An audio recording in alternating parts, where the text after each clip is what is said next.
নামাজ আদায়ের পদ্ধতি। নামাজ আদায়ের পদ্ধতি বিষয়ে আলেমগণ সবিস্তারে আলোচনা করেছেন।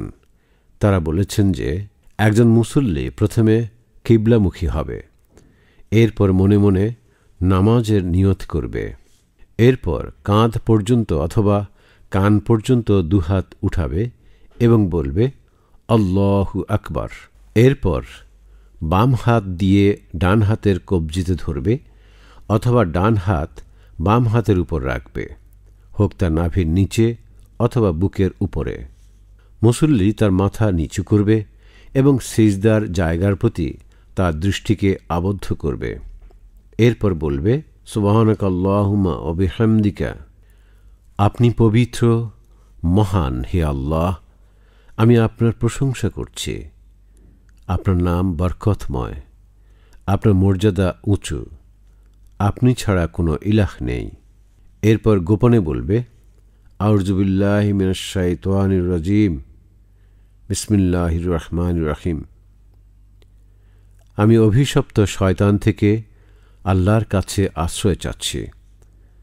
আল্লাহর নামে শুরু করছি, যিনি দয়াময়, পরম দয়ালু। এরপর সূরা ফাতিহা পড়বে। শেষে বলবে আমিন, অর্থাৎ হে আল্লাহ, আপনি আমার প্রার্থনা কবুল করুন। সূরা ফাতিহার পর অন্য একটি সূরা অথবা মুসল্লির পক্ষে কোরআন থেকে যা সহজ প্রথম 2 রাকাতে পড়বে। ফজর, মাগরিব ও এশার প্রথম 2 রাকাতে প্রকাশ্য আওয়াজে কোরআন পড়বে।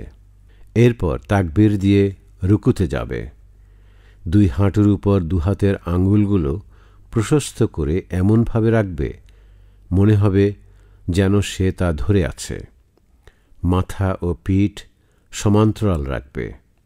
এরপর সুবহানাকা রব্বিয়াল আযীম 3 বার বলবে। এরপর মাথা উঠাবে এবং ইমাম ও একাকী নামাজ আদায়কারী বলবে সামিআল্লাহু লিমান হামিদা, রব্বানা ওয়া লাকাল হামদ বলার পূর্বে রুকু থেকে দাঁড়িয়ে ইতপূর্বে যেভাবে হাত রেখেছিল সেভাবে রাখবে। এরূপ করা মুস্তাহাব। এরপর মুসল্লি তাকবীর দিয়ে সিজদায় যাবে। সিজদায় যাওয়ার সময় 2 হাঁটু প্রথমে রাখবে, এরপর হাত, এরপর কপাল ও নাক। 2 হাত কান বরাবর অথবা কাঁধ বরাবর কিবলামুখী করে বিছিয়ে দেবে। 2 কোণই জমিন থেকে উঁচুতে রাখবে। বাহুর ঊর্ধ্বাংশ বগল, পেট ও রান থেকে দূরে রাখবে। সিজদা অবস্থায় বলবে সুবহান রব্বিয়াল আ'লা। দোয়াটি 3 বার বলবে এবং সিজদা অবস্থায় বেশি বেশি দোয়া করবে। এরপর মুসল্লি তাকবীর দিয়ে মাথা উঠাবে, তবে হাত উঠাবে না। বাম পা বিছিয়ে ডান পা দাঁড় করিয়ে এর আঙুলগুলো কেবলামুখী করে বসবে। 2 হাত প্রশস্ত করে রানের উপর রাখবে। হাতের আঙুলগুলো থাকবে কিবলামুখী। এই সময় বলবে আল্লাহুম্মা গফিরলি ওয়ারহামনি, হে আল্লাহ, আপনি আমাকে ক্ষমা করুন, আমার প্রতি রহম করুন, আমার ক্ষত দূর করুন, আমাকে আপনি হিদায়েত ও রিজিক দান করুন। এরপর তাকবীর দিয়ে প্রথম সিজদার মতোই দ্বিতীয় সিজদা করবে। এরপর দ্বিতীয় রাকাতের জন্য দাঁড়ানোর পূর্বে স্থির হয়ে মুহূর্তকাল বসবে। এরপর হাতের উপর ভর দিয়ে দ্বিতীয় রাকাতের তাকবীর দেওয়া অবস্থায় মাথা উঠাবে এবং দাঁড়ানোর পূর্বে স্থির হয়ে মুহূর্তকাল বসবে।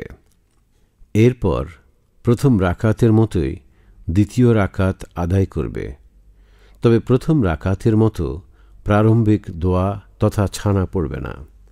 প্রথম 2 রাকাত পড়া শেষ হলে প্রথম তাশাহুদের জন্য মুসল্লি বসবে। বাম পা বিছিয়ে ডান পা দাঁড় করিয়ে বসবে। উভয় হাত উরুর উপর রাখবে। বাঁ হাত প্রশস্ত করে রাখবে। ডান হাতের কনিষ্ঠ আঙুল ও অনামিকা আঙুল গুটিয়ে রাখবে এবং মধ্যমা আঙুলকে বৃদ্ধাঙ্গুলের সঙ্গে বৃত্তাকারে রাখবে। পক্ষান্তরে তর্জনী আঙুল দ্বারা ইশারা দেবে এবং এর প্রতি তাকিয়ে থাকবে ও বলবে, আত্তাহিয়াতু লিল্লাহি ওয়াসসালাওয়াতু ওয়াত-তাইয়্যিবাত। সমস্ত সম্মানজনক সম্বোধন আল্লাহর জন্য। সমস্ত শান্তি, কল্যাণ ও পবিত্রতার মালিক আল্লাহ তাআলা। হে নবী, আপনার প্রতি শান্তি, আল্লাহর রহমত ও বরকত বর্ষিত হোক। আমাদের প্রতি এবং আল্লাহর নেক বান্দাদের প্রতি শান্তি বর্ষিত হোক। আমি সাক্ষ্য দিচ্ছি যে আল্লাহ ছাড়া আর কোনো ইলাহ নেই। আমি আরও সাক্ষ্য দিচ্ছি যে মুহাম্মদ আল্লাহর বান্দা ও রাসূল। যদি কোনো মুসল্লি তাশাহুদের সময় ও দুই সিজদার মাঝখানে উপরে বর্ণিত পদ্ধতিতে বসলে খুব ব্যথা অনুভব করে, তাহলে যেভাবে বসলে কষ্ট হবে না সেভাবেই বসতে পারবে, কেননা কষ্টকর অবস্থা সহজতার আগমন ঘটায়। আর যদি নামাজ 2 রাকাতের অধিক হয়, তাহলে তাকবীর দিয়ে এবং তাকবীরের সঙ্গে 2 হাত কাঁধ পর্যন্ত উত্তোলন করে উঠে দাঁড়াবে। আর অবশিষ্ট রাকাতগুলিতে সূরা ফাতিহা ব্যতীত অন্য কোনো সূরা পড়বে না। শেষ তাশাহুদের সময় তাওয়াররুক পদ্ধতিতে বসবে। বাম পা ডান দিকে বের করে দিয়ে নিতম্বের উপর বসবে এবং ডান পা দাঁড় করিয়ে রাখবে। এখানেও আত্তাহিয়াতু পড়বে, তবে এরপর দরুদ পড়বে। বলবে, আল্লাহুম্মা সাল্লি আলা মুহাম্মাদি ওয়া আলা আলি মুহাম্মাদ। হে আল্লাহ, আপনি মুহাম্মদের প্রতি এবং মুহাম্মদের পরিবারের প্রতি রহমত বর্ষণ করুন, যেমনিভাবে রহমত বর্ষণ করেছেন ইব্রাহিমের প্রতি এবং ইব্রাহিমের পরিবারের প্রতি। নিশ্চয়ই আপনি প্রশংসিত ও মহাসম্মানিত।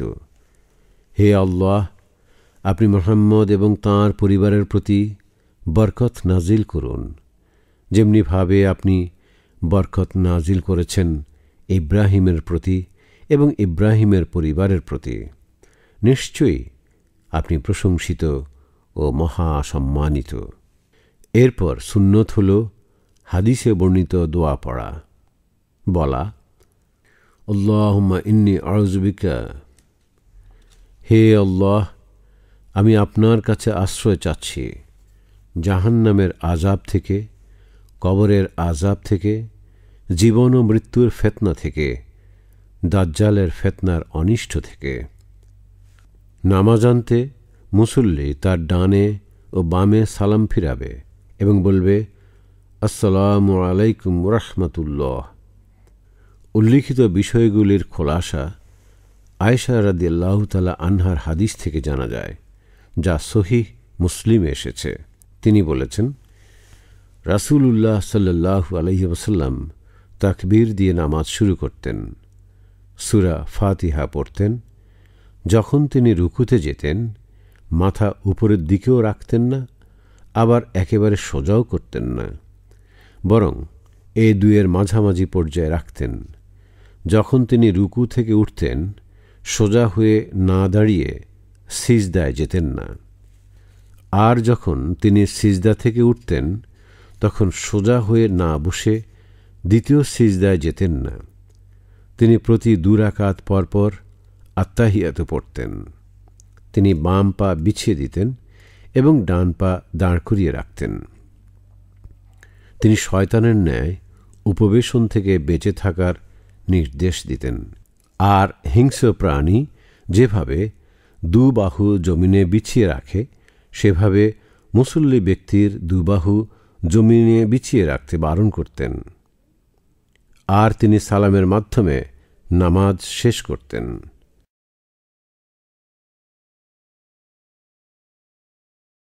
নামাজের পর মুসল্লি বসবে ও জিকির দোয়া পড়বে। 3 বার আস্তাগফিরুল্লাহ, অর্থ আমি আল্লাহর মাগফিরাত চাচ্ছি বলবে। এরপর বলবে, আল্লাহুম্মা আনতাস সালামু, অর্থাৎ হে আল্লাহ, আপনি শান্তি এবং শান্তি আপনার পক্ষ থেকেই, আপনি বরকতময়, হে মহিমা ও সম্মানের অধিকারী।